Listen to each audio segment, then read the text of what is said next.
All right, guys, welcome to this presentation we've got prepared for you. We're going to break down the energy of April 2024, and we're your hosts. I'm Christian Klausner, an astrologer. And I am Aubrey Nicole. I am an intuitive tarot reader, and I also provide cartomancy readings. So excited for this episode, talking about April, Aries energy. And the thing I'm most excited to dive into is the eclipse energy. So much happening for people to be aware of. so much to talk about, especially with how it links up to eclipses in the past. And we're going to see that the previous eclipse, which happened in 2017, actually forms an X with this one that we have in April of 2024. So you're going to be mind blown to see where that X actually meets and all the cities that these two pathways pass through. It's kind of mind blowing. We're going to get you It's prepared on that. It's totally mind-blowing when you showed me that. I am just like, what is going on? It's kind of biblical, I would say prophetic. There's something really exciting happening just with the astrology, the numerology. And then we also jump into the tarot on all the tarot cards that relate to this season and some of the energies we're working with. This truly is a master class. So I am stoked. Get ready, sit down, get out your notebook if you study this stuff, because it's 100% a master class on Aries season. Absolutely. Get ready to take some powerful notes. Let's dive into this. So, what we have prepared for you today is a little presentation that I put together on just the astrology of Aries, the symbolism of that sign, and what it means esoterically or spiritually. And then Aubrey is going to share what she knows about tarot and how it connects to different tarot cards. So, I think it's going to be very insightful, and we're just going to roll with this and have a lot of fun. All right. We ready? I am ready. I'm stoked. I've been looking forward to this kind of collaborating and merging our different energies, like you said, Leo, Aquarius. Me too. And hopefully we can do this live very soon, where we can stream it live and have a live audience. But true to the Aries energy, this is done very much on the fly, very impulsively, because for us currently the date is March 18th and we're at the tail end of Pisces season. So it is kind of chaotic and go with the flow energy. I'm really excited for what I have prepared for you about the eclipse and what has led to this moment. It's very mind blowing and I can't wait to share it. So Aubrey, I'm just going to steamroll it with my Mercury and Leo. And so if you ever want to jump in, feel free to jump in and just go ahead and interrupt me. All right. Okay, cool. All right. So real quick, let's decode. Let's just give you a quick little crash course on astrology. All right. Just so you can understand I guess, the context of Aries. So this is just basic astrology 101, really quick. The zodiac is this belt in the sky, and I'm going to show you a big picture so you can see what this belt looks like. And it has 12 different and unique energy signatures in this belt, which the sun and the moon and the planets all move through. And each sign or segment of the sky is its own unique vibration of energy. And because everything in this universe is vibration or frequency, the signs show the ways in which the energy of the planets take form. So you can kind of think of it as the planets are shining through this filter, which is the zodiac sign. And so just as the sky surrounds the earth, we're surrounded by this 12-fold lens of creation in a variety of ways. So here on the bottom, I've just listed the 12s and all the different ways that we see this 12-fold pattern. There's 12 cranial nerves, 12 musical notes on the chromatic scale. There's 12 hues on the color wheel, 12 months, 12 hours, 12 disciples of Christ, 12 Knights of the Round Table, 12 labors of Hercules. And this just goes on and on and on. And so 12 is an important number in creation. And the zodiac is one of the most potent symbols of this 12-fold pattern that we see. So this 12-fold pattern breaks down into 4 elements. So there's 3 sets of 4 elements. Okay. So there's 3 fire signs, 3 earth signs, 3 water signs, and 3 air signs. And so Aries is the first of all the signs, and it is a fire sign. But the 3 fire signs have unique modes which distinguish them from one another. So Aries is a cardinal sign. And let me just get my cursor back here. As a cardinal sign, that means Aries starts the spring. So this is an initiatory energy that we step into at this time of the year, where we can start to dry off from that emotional sort of melancholy at times, but also very spiritually renewing Pisces energy. And we dry that off and we start to feel this freshness in the air that causes us to take action. And so this cardinal phase initiates and generates energy. So this is a pivotal time where you want to get clear on where you want to be headed. Like, what's the direction that you want to go towards? Because Aries, the Ram, is about rushing in head first.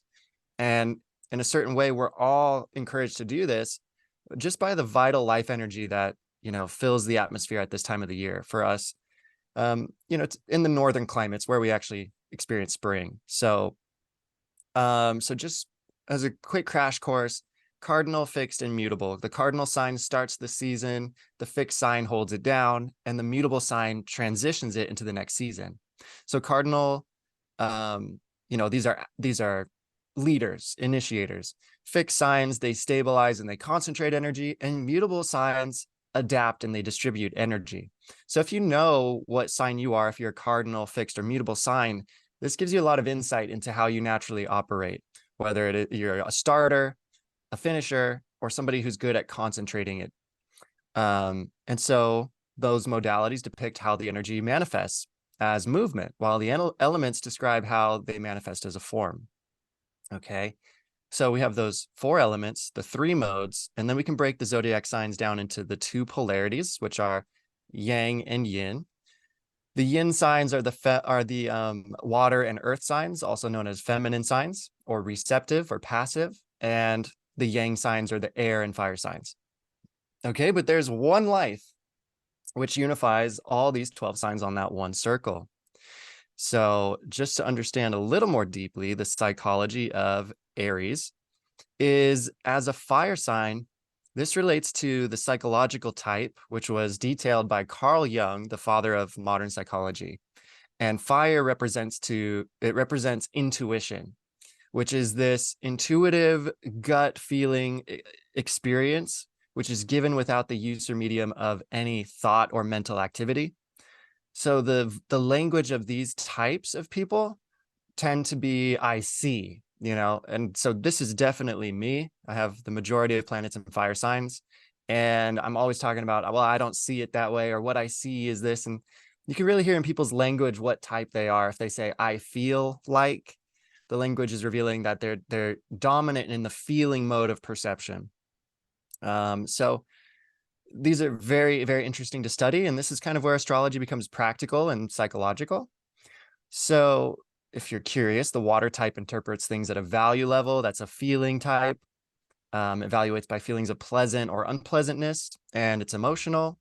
Earth signs are about sensation, which is conscious perception through the sense organs. So that what is felt through the body has the most reality to it. And these are very practical, systematic people. Then we have air, the air type, which is the thinking type. And this is about rational analysis, understanding, and responding with the intellect. And it's about connecting ideas and just coming to general understandings. They tend to be very detached and unemotional. Okay, so hopefully that helps you to understand what we're talking about when we say that, Aries is this fire sign. So here is a map of where we're at in the yearly cycle. So this, S shape, this sine wave, is the path of the ecliptic, which is the zodiac. So this is the path that the sun, moon, and planets all take. And when we come to this point where the sun's path, the ecliptic, crosses over the equator of the earth, that's the start of spring for us in the northern hemisphere. For everybody in the southern hemisphere, that would be the fall for them. And so the sun is on this upward climb in Aries, Taurus, and Gemini, and it reaches the height, or the Tropic of Cancer, right around June 21st. That's the summer solstice. Okay, so just so you understand the big picture of where we're at, you guys. So then the sun is going to decline, but from its maximum northernmost place, which is the summer, and then the sun falls, and then we have our fall here at the autumn equinox, September 21st. And then we have the fall signs, Libra, Scorpio, and Sag, and then the winter solstice, which begins winter, and then the sun gradually starts to climb up and out of these winter signs. So this is where we're at in Pisces, and tomorrow the sun hits this 0 point, this spring equinox point.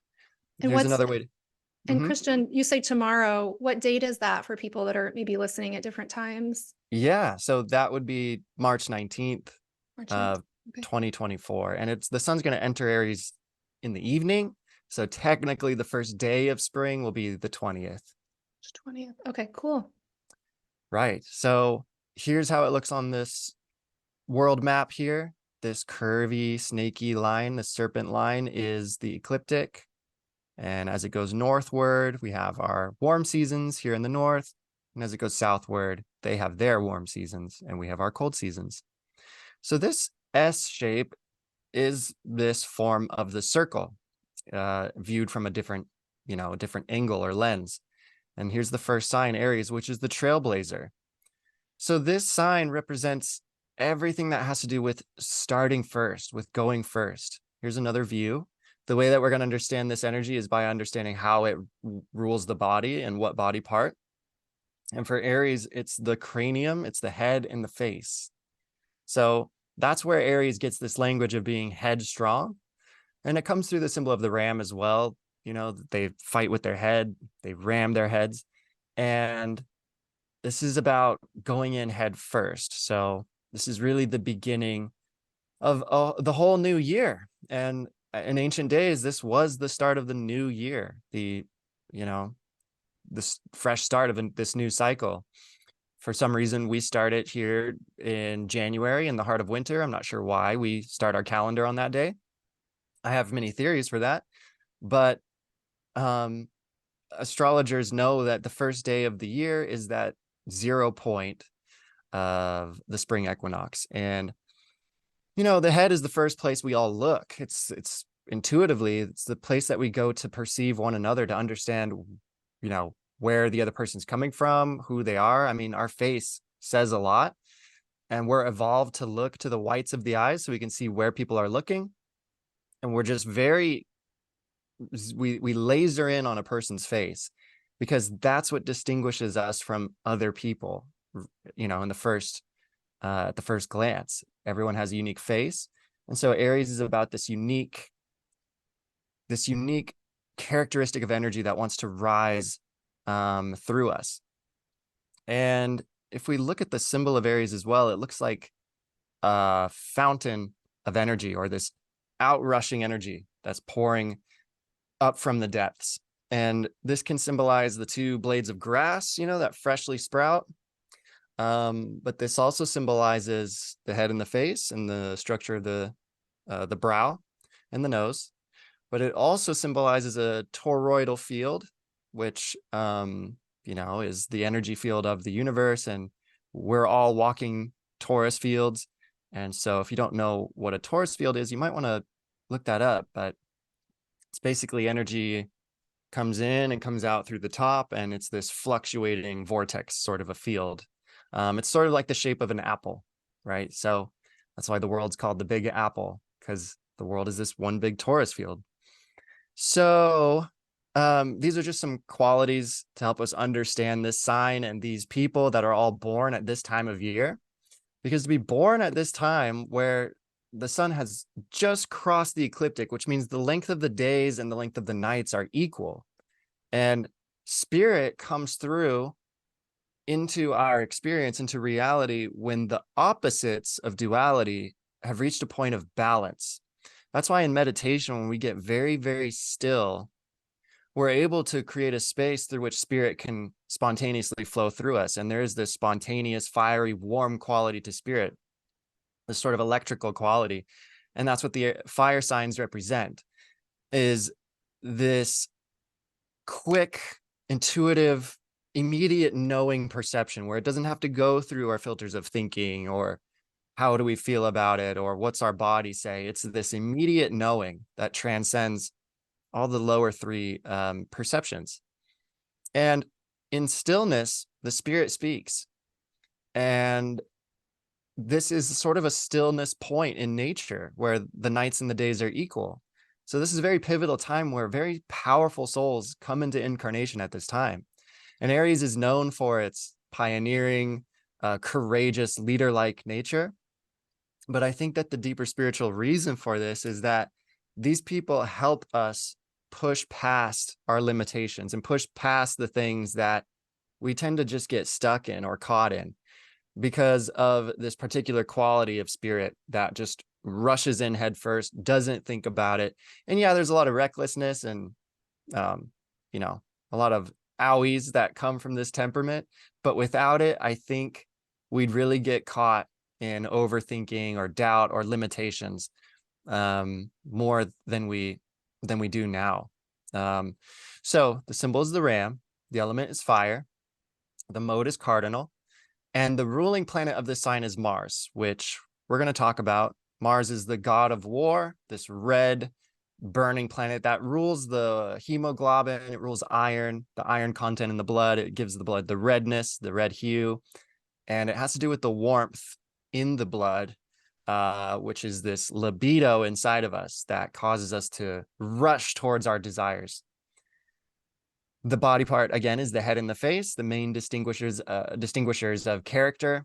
And the key expression of the sign is I am. So the basic drive of this sign is to declare an identity, to become a self. And this makes sense if this is the very first sign, the very first stage in this 12-fold process of creation. One quick little quote for you here out of this book, Psychoanalyzing the 12 Zodiac Types by Manly P. Hall. And he says, Aries, their whole lives may be dedicated to pursuits which have as their final end the improvement or education of mankind. They are active fighters and for the most part have a high standard of integrity.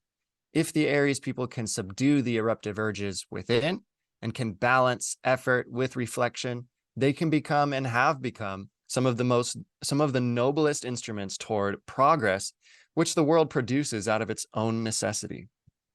So these are pioneers. These are people who go first. And by doing so, they tend to improve the state of society, which is wonderful.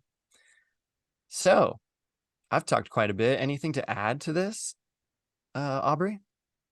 Yeah, that was amazing. A true master class, honestly. So great. Like mini master class on Aries. Thank And you. yeah, I learned a lot. I learned a lot as well. I thought I knew this pretty well, and I learned a lot. I have, I believe I have Mars and Venus in my birth chart in Aries. So the Mars, having Aries and Mars can sometimes feel like a superpower, but sometimes can really get me in trouble because I move so fast and don't always ask for permission when I'm trying to accomplish things or get things done. If I'm in an argument or if there's a debate, I am just going to go full force, like no stopping. Like I'm there to win at that point. So the competitiveness is there.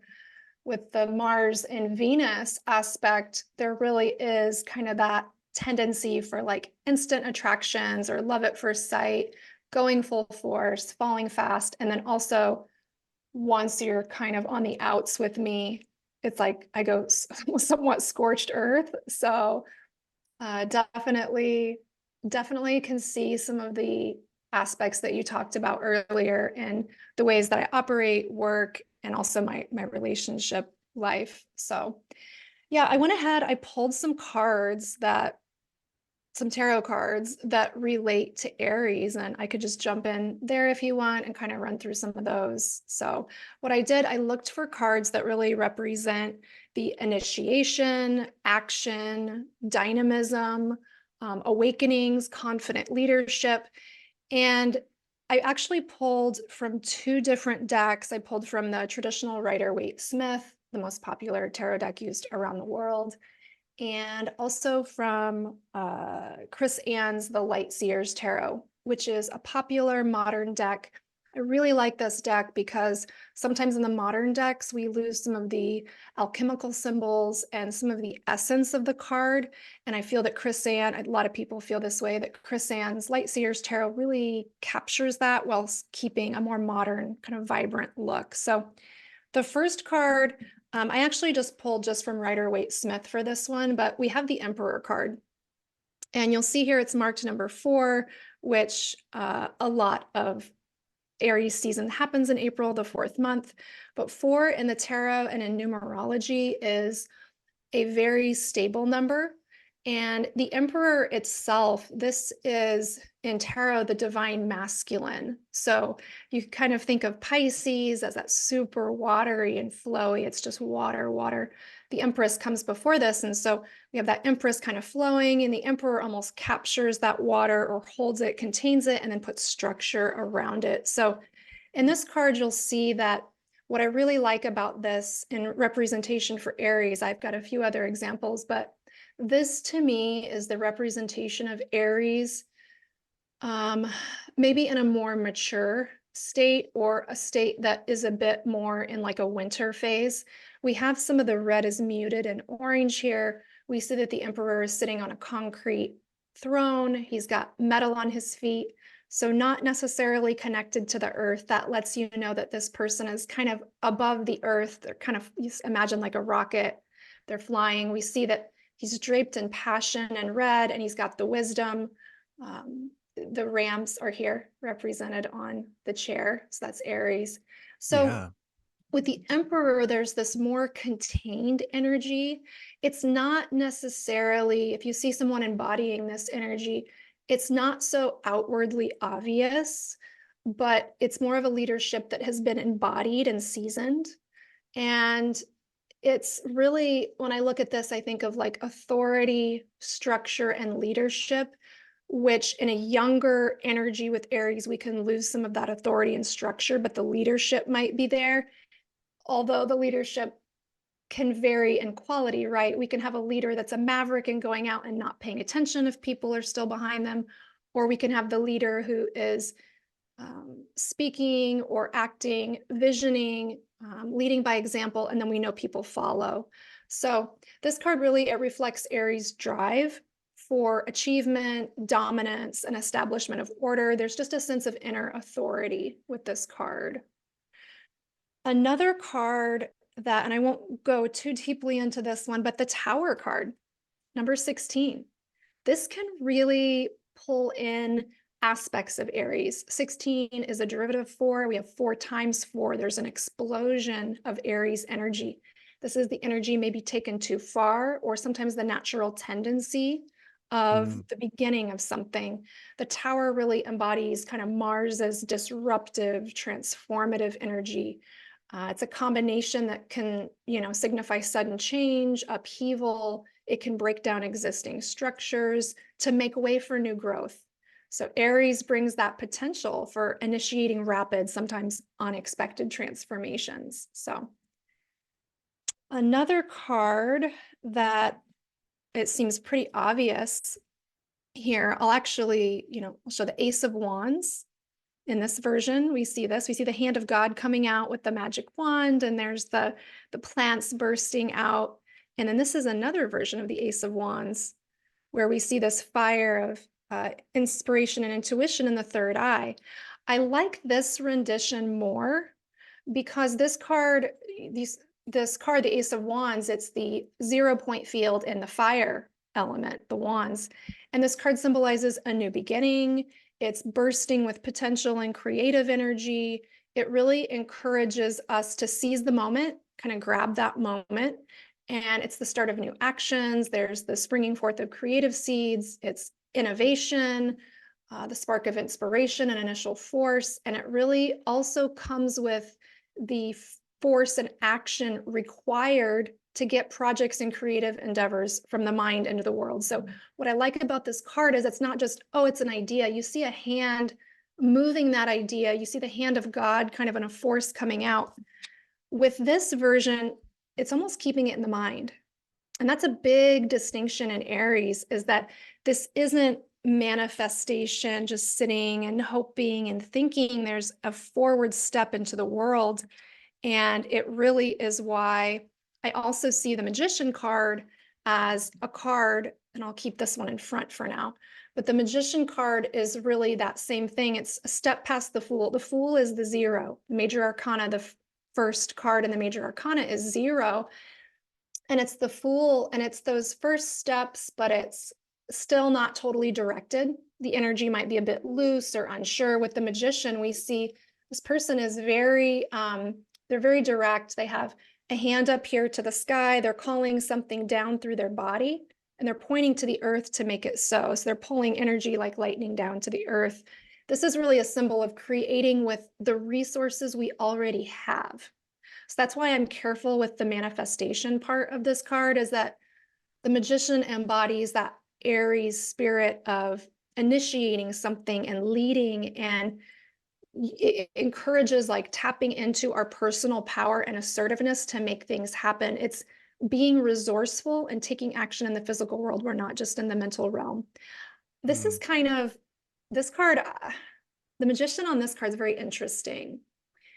And I'm not a huge fan of the energy in this aspect represented in this way, because this, it reminds me almost of someone who is using their Aries, their mental energy, and putting all of it into the ground and maybe stirring up, maybe using that the negative aspects of Aries. This kind of reminds me of like a dark magic or a black magic.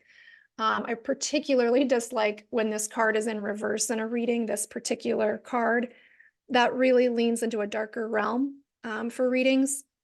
So I really encourage people, when you're out there making things happen, using the resources you have, be grounded. We see this person's grounded. We know that they can create something for themselves in the physical world, but it's like the eyes are up. So in the Aries, like, you don't want your head down and ramming into the ground, being stubborn or replaying, putting all your fire and energy into something negative. It's like really try to stay in the light with that. yeah. I have, do you have any thoughts? I have a couple more, but do you have any No, thoughts on keep that? going. Okay. I love it. It's very Okay. interesting to hear. Okay. Great. Great. Yeah. So, I think we've gone through the Emperor, the Tower, the Ace, the Magician, the, um, the Knight of Wands. This is also super Aries season. I love this rendition on Chris Ann's Wild Unknown. We have this woman and she's beating a drum and there's fire on it. We see a wild stallion in the background. We see all of that kind of Aries coloring. This card really captures that adventurous, bold spirit of Aries. This is a fire on fire card. The Knight of Wands is a fire personality born into a fire family. There's energy, passion. This energy loves to take on challenges. It's action oriented. It's courageous and enthusiastic. This is a person or an energy that's rushing with confidence into new ventures. And we see that in the traditional Rider-Waite-Smith too. We see this person and they're just charging forward, and you can tell they're enthusiastic. There's an excitement there. It's very different. It's very different from the card before it, which is the Page of Wands. Some people might say, oh, this is Aries energy. I say this is sloppy Aries energy. This is kind of like you're tripping forward. You're just throwing all your energy forward without a directed plan. So the Page of Wands is, to me, it's just a very immature version of the energy, right? We have the more and immature and mature in here. There's no labels or judgment with that, because while this is the mature version, this version doesn't get the same things done that this card does, right? So it's a blend of these two cards almost, right? Yeah. So, but this, I kind of pull this up, like the Page of Wands is different from this energy, right? Like this girl over here is just youthful, not paying attention, could fall into anything. And this one over here, she's beating the drum, she's grounded. Drumming brings in that grounded element. She's grounded, she's celebrating, she's connected to the ground, and she has a vehicle to move her, the horse. But she's not throwing her whole body into it and not paying attention. She has control of the mind and can ride the horse somewhere, but she's not tripping into something. So a distinction there. And then finally, I think this just kind of sums up Aries really, really altogether. It's the Eight of Wands, very similar on both cards. This is super directed energy, very, very directed energy. The Eight of Wands is sometimes called Cupid's arrows of love. It's when we're hyper focused on something, we put all of our attention and focus to get to a goal, swift action, quick changes, directed energy, fast paced, direct. With this energy, you have to be very careful to stay focused and adaptable, because when you move with rapid currents of energy like this, the alertness keeps you alive and the adaptability allows you to seize opportunities when they kind of rush at you, right? It's like, can you capture it? So whether you're on the Mm. receiving end or you're projecting out.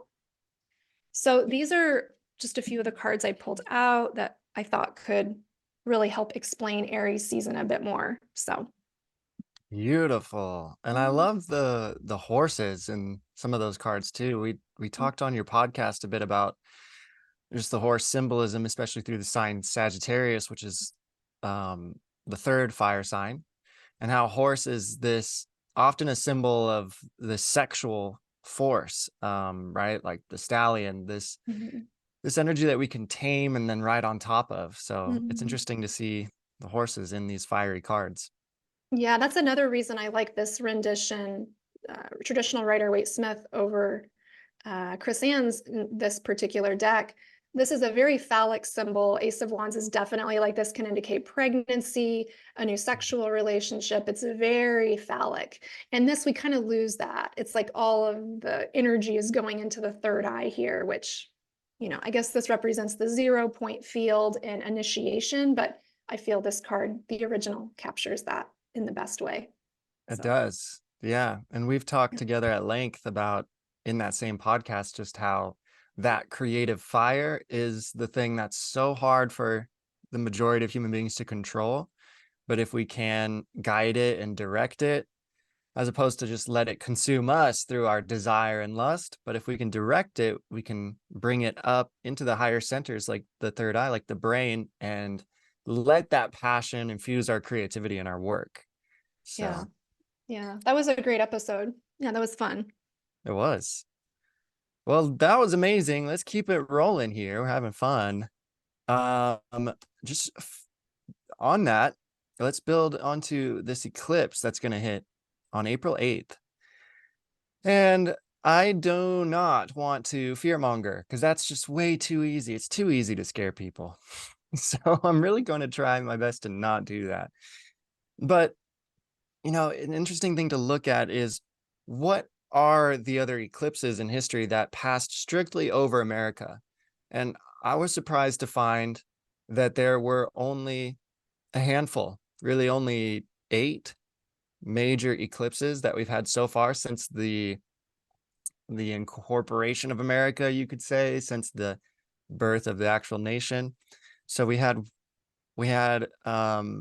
a couple big ones that passed in the 1700s, and of course that in the 1700s we had the American Revolution, big war.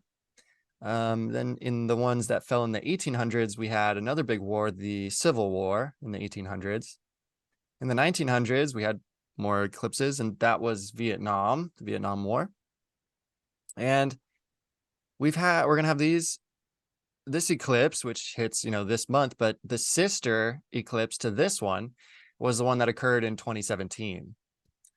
And so never before have we seen an eclipse cross over the entire United States of America and then 7 years later do it again, but in the opposite direction.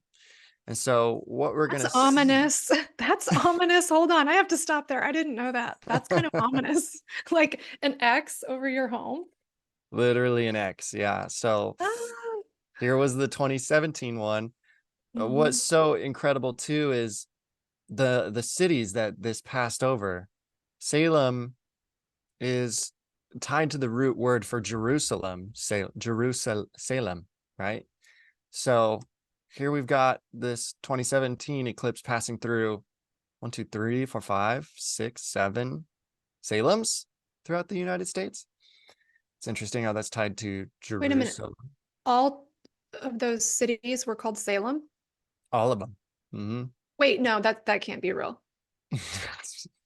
That's what I'm Okay, saying. wait a minute. When I first saw this map, I thought it was just repeating Salem from Oregon over and that is insane that there's Yeah, 7 of them anyway with all of I the know. numbers. And then my mind's also like going to the Salem witch trials, but I didn't know the Jerusalem Salem. That's okay.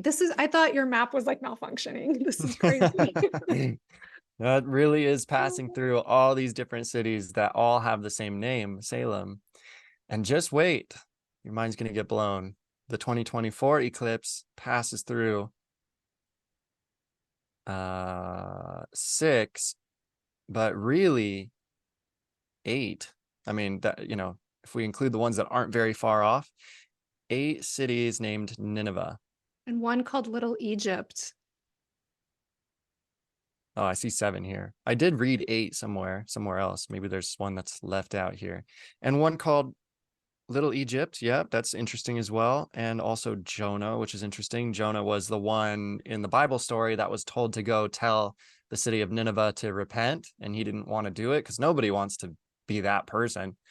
And then he ended up going to the belly of the whale, which is symbolic of being swallowed by the unconscious. So very interesting thing here. So this is what our eclipse is going to look like. And then if we overlap that 2017 one with the 2024 one, we get this big X. And what's interesting is here right at the crossing point of these two lines, guess where that falls? Just Uh, guess. it's really, oh no, It's a no, little no, no, road, a no, little no. road named Okay, Salem. I'm very close to this spot. I'm in Nashville. Should I drive to that Salem Road or will I be transported to another dimension? Like, is everyone at that spot going to disappear? Like left behind Man, style? Is that what's, because I'm getting that feeling. I can't say, but I'm gonna I try it would do it. out. I'm I gonna would try go. it out. Oh my God. Sounds like an adventure. So the coincidences are crazy. I'm not, presumptuous enough to tell you what it all means, but we definitely need to be watchful of these signs. And so that's that's pretty much all that I wanted to share. Um, just be aware that war tends to follow these things. And I think we can change the timeline. We can choose a timeline of peace. It doesn't have to be war.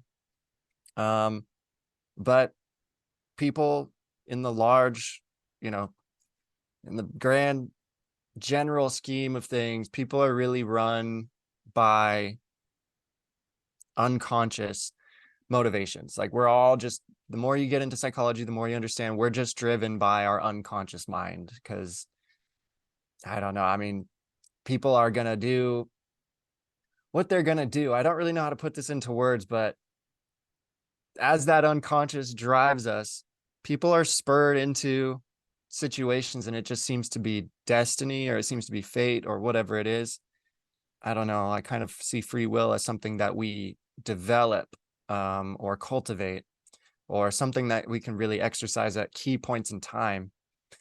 And maybe this eclipse is a moment where we can choose a different timeline. I'm not sure, but Aries is a sign of war, but it's also a sign of free will and the sign of the spirit of the the strength and the courage to lead your life in a new direction or in a direction that's more authentic or more aligned with the truth.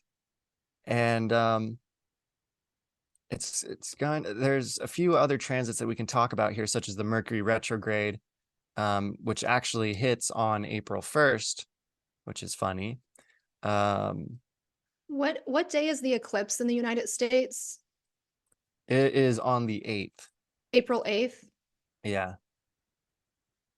So April 8th. interesting. Mm-hmm. Um, so in cartomancy, April 8th is the King of Diamonds with a planetary ruling card being the Two of Diamonds, which is very, very interesting. That would, in tarot, those cards would equate to the King of Pentacles or the King of Discs and the Two of Discs. And the King of Pentacles, the King of Discs, is a very, he's the provider. He is related to the physical realm, and he is a King of Pentacles would be a family man. He goes to work, the wife stays home, he takes care of the children, financially, the home. He also has a business and employs people. Two of Diamonds is the wheeler and dealer card. I have it as my cosmic lesson in this lifetime is that card. So when I encounter Two of Diamonds, they have something to teach me, and I have to be more cognizant of that energy. And Mm. so, if we think of the Two of Discs in tarot, we see someone expending a lot of mental energy, in that we see a tall hat, an oversized hat, and there's a lot of mental energy being used to keep two discs going. They're trying to balance these two discs, and we see a giant wave in the background and a red ship getting tossed.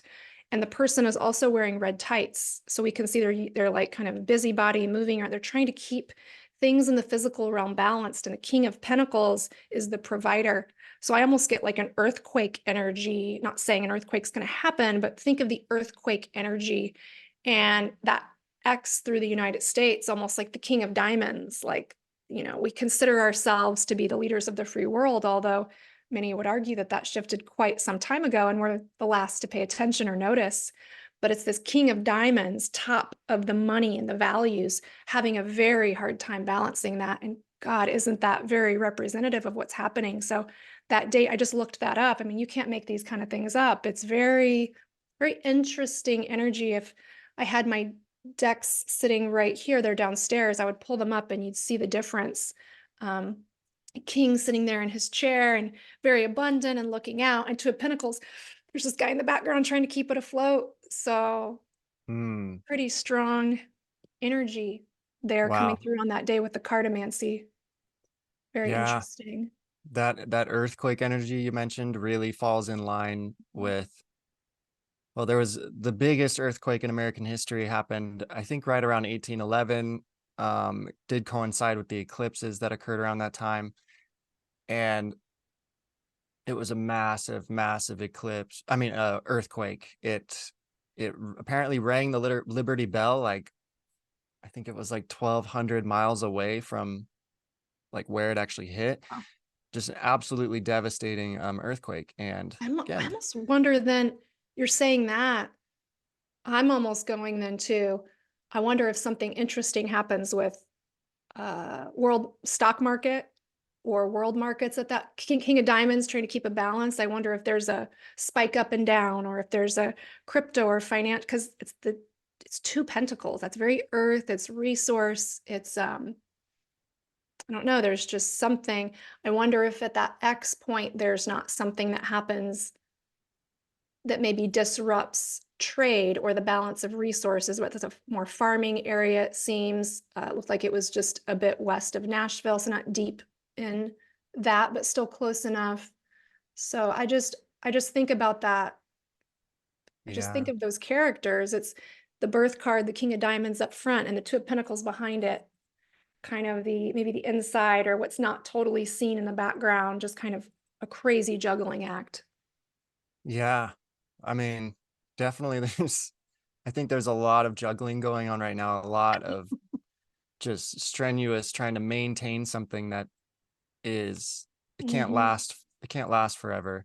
I Mm-mm. mean, if we look at the astrology of April 2024, this is one of the most potent months in this whole entire year. So this is an 8 year, right? 20 plus 24 adds up to 8. Universal. Yeah, that's a universal money year, power, money, success. It's basically, where is it? It's this card. This is pretty much what the universal energy is for this year. 8, money, Mm, power, success, who runs things, who has the resources. yeah. Yeah. This is a year to get serious about where you want to take your life. And all this Aries energy is that big push. And also, it's not just you can really feel encouraged within yourself, but you can gain insight into how it is you want to lead this new expression of your life or where you want to take it. But of course, we're dealing with the karmic um, entanglement that we have with our environment, this world that we were born into, and it's got its own karma. So we're kind of along for this ride in a big way. And we're, I think, coming to terms with this aspect of fate, of there are things we just don't have control over. Like this wave was set in motion long ago, and now we're here, and all we can do is ride this wave. So there's instability astrologically because we have Jupiter and Uranus in Taurus, the sign of money, the bull. That's why there's a big bull statue in Wall Street, because the bull has always represented resources and money. And every time Uranus has come into Taurus for its 7 year Taurus transit, we always go through some sort of economic upset, whether it's a Great Depression or some kind of new standard that we're putting our money on. So that always takes place. And here we have Jupiter um, here in the sign of Taurus. And so this is very big, big energy. Jupiter is the planet of expansion and growth. And Uranus is the sign of earthquakes, actually. Uranus rules any kind of calamity or destabilization that we didn't see coming, whether it's a psychological destabilization or a physical one. So to me, this looks like a time where in this year we're going, okay, what do I put my security in? What do I actually base my security on?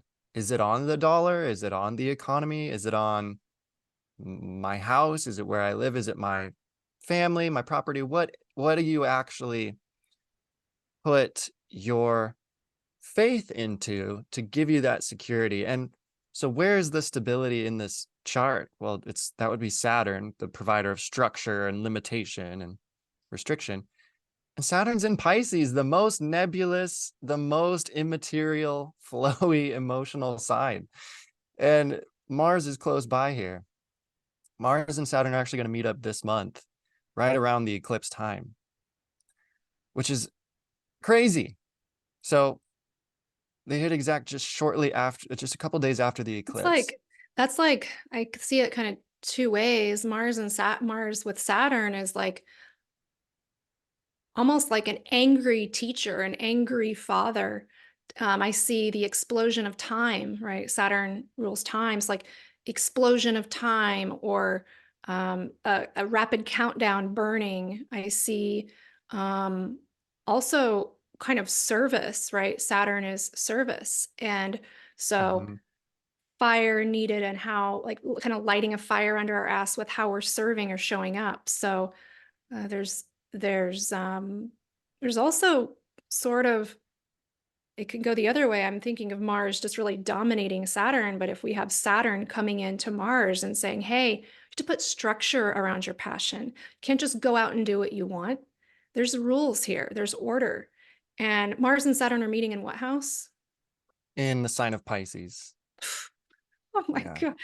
Oh my gosh. So almost then it's like just that watering down of almost like structures drowning in the water and emotion, or all the fire getting put out. So people are ready to start something new in this year 8. And it's like, blub, blub, blub, blub, blub, blub, all your big financial plans and the big money, right? These are just ways it can manifest. I'm not saying this happens, but you combine these things and it's very interesting.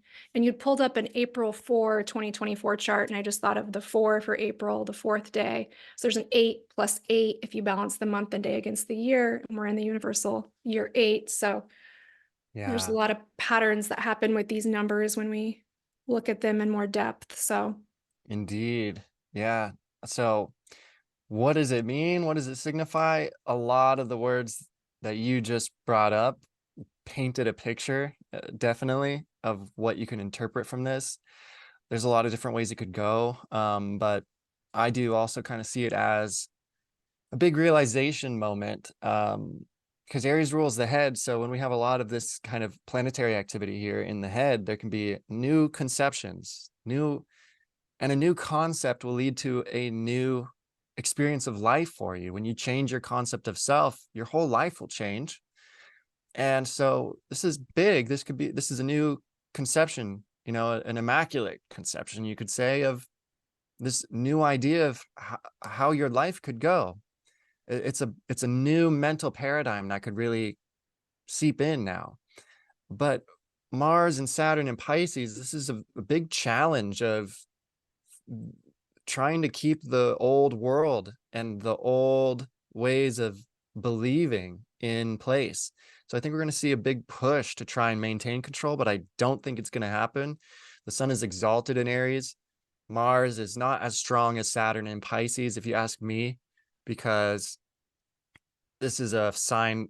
Pisces has Venus exalted. When Venus is in Pisces, it's exalted, and Saturn is exalted in Venus's sign of Libra. And there's just nothing here in Pisces that speaks of any Martian energy. So Mars gets overpowered by Saturn here. And so any big push to try and force the Saturnian control is I just think going to get burned up by this potential of new awakenings that we have with this eclipse energy in Aries. But if we look a little bit closer at the moon, the sun, and here we have Chiron, and this is something I've never seen in my entire career as an astrologer, which is um, these these three line up. I have to go by the minute. They line up at the exact minute, which is insane because Chiron moves very, very slowly. And for this to also be an eclipse is just double insane. So here we've got 19, 19, 19, the 19th degree of Aries, all at 24 minutes, which is a geometrical measurement. So it's exactly lined up with this planetoid, this asteroid Chiron, which is the wounded healer. So it's this wounded aspect in our psyche that through the wound has gained insight on how to heal. This is like blowing my mind. When I see Chiron nestled between the sun and moon and they're all exactly aligned, I see like wounded, like total spotlight on our wounds and getting deep into the subconscious with that. Like and then you add that to this King of Discs, Two of Discs. I Mm-hmm. mean, that is like fully exposed. Everyone knows you went to rehab. It's in the newspapers, and you're dealing with your issues in rehab. I'm using a metaphor, of course, but we look at the financial, situation with the United States. And if you're not aware, you should become aware of that. I mean, it's absolutely insane. I don't know these numbers exactly, but there's something to this effect. Like 80% of the dollars in circulation have been printed in the last, I don't know, it's like 18 months or 4 years. It's 4 years, something like that. It's absolutely insane when you look at it. And it kind of reminds me of a rock bottom. When I see this, it's like somebody's just out partying, doing drugs, not paying attention. They finally go to rehab, and like then the whole, they're in a public position and like spotlights on them, and they're dealing with public fallout and private fallout internally. That's wild. And then that's happening in the 10th house. And correct me if I'm wrong, Christian, that really relates in some ways to our spiritual world. And is that correct? Would you? Yeah, but the houses will change based on the time of day, and the Okay. time of day will be different depending on where you are in the world. Okay. So, Okay. Can't really go to that aspect then. Okay. yeah, Yeah. but And you're then spot on. Yeah.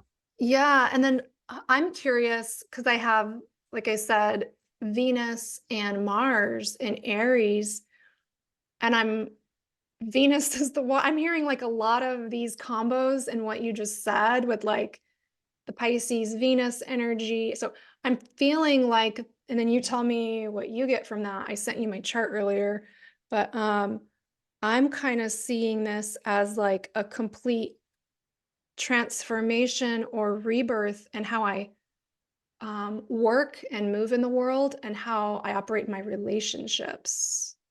Oh, yeah.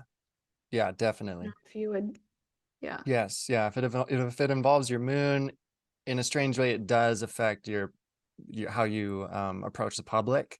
Even though the moon relates to your innermost, it has a direct correspondence to the outermost. It's strange how the moon reflects both our sensitive emotional side, but when there's transits happening to your moon, it tends to affect your publicity. So, absolutely. Yeah. And so do I have Aries and I have it in my moon and Venus? Have I been getting that wrong? You have your moon and Venus in Aries? I think so. Yeah. I think I would just said Yeah. yeah. Yeah. So how you express your emotions It's my is getting, emotions and Venus. Yeah. mhm, especially socially, how you express those emotions. It's getting revamped and an upgrade. Absolutely. Mhm. I have Aries in the second house of money. So for me, and I can see how everything's been leading up to this year, including based on what you told me about my cartomancy in this year for me. I'm getting new upgrades in my perceptions and ideas and perspectives around money and my self-worth. And so this eclipse falling in my second house definitely correlates in a big way with that. So wherever you have Aries in your birth chart, the listener, you just want to see what house that is and what planets you have in Aries, because that does give you an indication on how you personally are upgrading through all this as well. I think Aries is right. Yeah. I think it's in the seventh. I think I have Mm, Aries and moon. Yeah, because my moon is in Aries. I have those, I think it's seventh house, which Mm. is like So that's a lot of relationship themes for you. relationship. Yeah. So crazy. Oh my gosh. I'm kind of nervous. I'm like, what's gonna happen April 8th? I'm like, oh my God. You know what? I think we should be nervous, to be honest. I think if we're reading the signs and if we're paying attention, if we're being honest with ourselves, we should. I'm I've never said I couldn't even imagine saying this, but we should be ready for the total collapse of the world because I mean, just what does that look like for you to be prepared for that? Is that food Right. storage? Is that starting that Mhm. garden that you wanted to start years ago? You Whatever better it is. start it right now because there's like 2, 3 weeks left. Yeah, you better get going on creating the best life ever for you, but the foundation of that is this inner life. You got to find peace Mhm. inside. You have Mhm. to reconcile with your own heart. Forgive everybody because otherwise any anything you're still keeping or anything that's you're holding on to or anything like that, it will translate into stress. You're going to stress over this eclipse, which is silly. You shouldn't stress over, or because you'll stress over your job, or you'll stress over that serious conversation you should have because you're in a state of stress. And so it doesn't matter what happens external to you. Inwardly, you're stressed, and that's what I think we should really get ready to resolve, um, so that you can embrace this adventure of life. This is a grand adventure, but there's no real solidity with Saturn and Pisces other than the one that we find within our own soul, which transcends this world. I mean, this is not a physical world, not really, because just think about it. Everything that is physical, it's not real. Just waves of energy. Yeah, Yeah. it's all vibration. We know that because we've zoomed in on the particles. It's just vibrating particles that have a huge amount of space in between them, but they can be destroyed. This bookshelf can turn into dust, and so it has no essential reality to it, if you know what I mean by that. And so the majority of life is unseen. Our thoughts, our words, our feelings, our emotions, our ideas, all this stuff is unseen, and this is what gives birth to everything, right? Before we build the skyscraper, we see it in our minds first. And Unseen but not unfelt, right? right, and what is not seen is the most felt, so I'm saying reality is essentially it's everything that's unseen, and I highly recommend we prioritize that because it's like, what spirit are you initiating your life from? Because this eclipse is disposited by Mars, meaning Mars rules this eclipse. Where's Mars? He's being choked out by Saturn. Like Saturn is sitting on him, choking him out. Like he's Mars has no Mars can only go and because Mars is the planet of action. So the action can only be taken under the parameters that Saturn allows Mars to act when Mars is with This is Saturn. such a cosmic, this energy is just such a cosmic restraining of the maverick. And with the It is. X going across the United States, it's like this, yes, we are infinite. Yes, we are boundless, but that doesn't mean that you can be boundless and not have repercussions. And this is almost like a restraining of this unbounded energy to say, hey, you have not been paying attention to how the maximum excess go, go, go, go, go, like Right. this energy right here, right? Just go, don't think, blah, blah, blah, blah, blah. And it's like, hey, no, when you do that, there's repercussions. And since you're not placing those structures on yourself, you said you get that chokehold, get yanked back by daddy. It's like, hey, Yeah. fucking back up for a second. Stop. Stop. Yeah. Use the power in a more, um, grounded way. Use it in balance. Know when it's time to give the horse a break, give your vehicle a break, ground back down into the energy, get clear on where you're going, and then don't just run with the horse at a million miles an hour, never thinking about what's happening, because then that takes things too far. And Yeah. so this idea, and especially Western society. And I think it's global now because these ideas have been contaminated other cultures and ways of thinking. There's still those cultures that really keep a tight hold and manage to retain their original values of balance, yin yang, things like that. But this unrestrained, go forth, print how much ever money you want, gangster style, run, run, run. It's like, like, this is too far. This is too far. So Right. I can almost see people having it's the astrological new year, and yay, it's a money year 8, and we're out of this COVID world. It's like bursting forth, and then it just gets knocked back or drowned out. Or I get this kind of like Noah and the ark energy too. It's like build up this huge world, and then flood comes and just, it's like, nope, we're going to start over with just the Right. bare minimum because things have gotten too out of control. Yeah. And there's a natural balancing that happens. And yeah, that's really the energy I'm getting in as you're speaking. And I'm thinking about this in more depth, seeing the charts and how things are interacting. Do you Yeah. happen to know? I know each degree in these charts means something. What is the ninth? Do you know what the 19th degree means? Do you happen to know that? 19, we can look at it numerologically. So 1 is this number of action. It's a leader-like Mhm. energy. And then 9 is the completion number, but it's also very, very active and electrical of a number. So we can kind of like look at it that way. So it's a very unstable, active number, I think. But if we add them, it reduces back down to 1. So it's a number of activity for sure. I mean, just as a very simplistic way of looking at it, it's very Yeah. activating, and it's activating something in our heads. It's activating this impulse, this impetus, or this drive, or even this anger, where people will go, "I've had enough." And so Mars, being the dispositor, is very focused, and it's very uncertain in Pisces. And I just think this really signifies like we've got to focus our libido, our passion. It's time to focus it, to find a direction to put it that will lead to fulfillment. It could also be like, I don't know, maybe there's a crisis and then the world leaders go, okay, like here's your freedom. You can choose this or this, but like, here's your freedom. Choose one of these. Like, still very, very limited. And I think we've got to find our own limitation. Like you were saying with that card, to just go with the flow, print that money, don't think about it.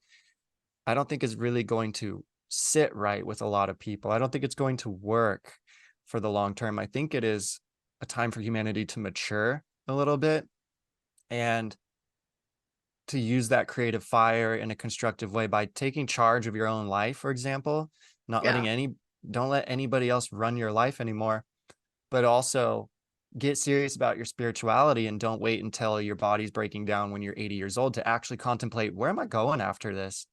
Like get serious with your soul. Yeah. And, but also, I think we're getting there because so many people are watching this eclipse and getting excited for it and really paying attention to it. And I love that because I think that's partly due to astrology becoming popular, which is great. I think people are just also their consciousness is just expanding. They're becoming a little more heavenward and a little more inclined to look up. But it's so rad because it's like when everybody gets excited about the Super Bowl, which I call the stupid bowl, I'm like, what are like Uh, that's you can be whatever you're into is great, right? But it's like, why are we so collectively in a trance with this meaningless thing where it's just these men kicking a ball back and forth? No offense, but that's what it's like to me. If we all got together to view this cosmic event, which no man is putting on for us, we don't know what is making this happen. It's just in the heavens, right? It's not like the Super Bowl where it was composed and put together and organized by people. This is a cosmic event which is scheduled and it has a timing to it, but nobody's in control of when that show hits. And for us to all gather around on Earth as humans to pay attention together and to watch this, I think is so cool. It's like we're all tuning in to watch a really cool show and we're all going to watch it together. I really think it's bringing us together. And I think it is a sign of the times of the expansion of our awareness that so many people are getting together to watch this. I mean, think of all the eclipses that we've missed just because people didn't care, or they were going to the ball, or they had an prior engagement, or they just had complete ignorance about the fact that there's an eclipse coming. Because now I have apps on my phone, that will tell me when all the eclipses are. I will never miss an eclipse. But in the past it was different, right? So I think it's so amazing with the gift of the internet, and also Pluto, in Aquarius ties into all this with the transformation of our awareness, that which is it's been leading up to this moment. As we've have the internet now, thanks to the internet, we're very aware, we're in the know, we're not as controlled when it comes to the information that we have access to. And that is such a gift. And that, where we're at, is leading to somewhere massively different that we can't even imagine over the next 20 years, as Pluto really creates the internet in Aquarius. I think we haven't even seen what, we haven't even scratched the surface yet as far as what the internet is really going to become. And I think it's so cool that, this is one of those most powerful eclipses. It's one of the most rare cosmic events, and there's a lot of people coming together to view it. So I think Yeah. that's amazing. I'm Yeah. excited. Well, I have one more. I pulled out my Dragon Riders Oracle, and there's one card that I thought we could maybe wrap this all up with. This has been Yes, amazing. I've loved this masterclass. This has been so fun. I'm excited to do the next one in me too. Taurus. Yeah, we'll do one for Taurus season. But yeah, so this is called the Dragon Riders Oracle. And I saw this card. I kind of went through and pulled a card that visually captured the energy that we're moving into. And I did not know that we would be talking about the King of Diamonds and the United States government and the money system. But man, now this card really makes a lot of sense. I'll kind of show it here.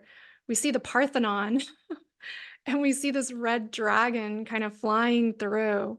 And Ooh. it's really obviously has like some symbology to Washington, D.C., right? And um, this card is number 28 in this deck, and it is called the Pallas Athena and Sweetie card. And it says, the destiny of your world is changing, and whether this is for good or ill is also in your hands. Protect the good, look after love, and leave no room for lower energies to creep in. And just what a beautiful message. Mm-hmm. And when I flip in the guidebook, it says that Pallas Athena is without a doubt the most popular of the Greek goddesses and gods. She is thought to be the favorite daughter of Zeus. She was born from the head of Zeus. There's that. I just didn't even think of all these connections that would come in, but born from the head of Zeus as a fully grown adult goddess in Wow. golden armor, powerful, radiant, and stunningly beautiful. She represents a sharp and brilliant intellect. The virginal Pallas Athena will help awaken and bring clarity to your mind so that you can be independent, free, self-reliant, tireless, and strong. This wisest of Greek goddesses was renowned for her wisdom and for her powers as a leader and a protector. And then this is a message from her. I am not a goddess who will cloud your thinking with talk of light and love. I am clarity.